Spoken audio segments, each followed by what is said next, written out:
সুবহানাল্লাহ।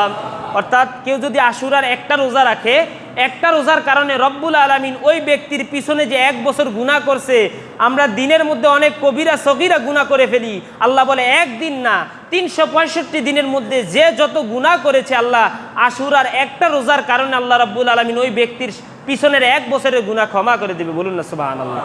তো আশুরার দিন আমাদের মাঝে চলে আসছে, আমি দিনক্ষণ আপনাদের জানিয়ে দিই, চেষ্টা করবেন আপনারা রোজা রাখতে, আল্লাহ রাব্বুল আলামিন তৌফিক দান করুক। আশুরার 3টা রোজা আছে, কেউ যদি না পারেন 2টা রাখবেন, কিন্তু রোজা রাখবেন ইনশাআল্লাহ আল্লাহ রাব্বুল আলামিন এর কারণে আপনাদের গুনাহের 1 বছরের কাফারা, যদি একটা রাখেন 1 বছর গুনাহ ক্ষমা হবে, যদি 2টা রাখেন পিছনের 2 বছরের গুনাহ ক্ষমা হবে। এই 9 মুহররম এবং 10 মুহররম এবং 11 মুহররমের মধ্যে রোজা রাখতে চেষ্টা করবেন। 9 মুহররম হয় হলো আমাদের ইংলিশ মাসের মধ্যে 16 জুলাইয়ের মধ্যে, কত 16 জুলাই মঙ্গলবার, সামনের মঙ্গলবার, আগামী মঙ্গলবার, এবং 17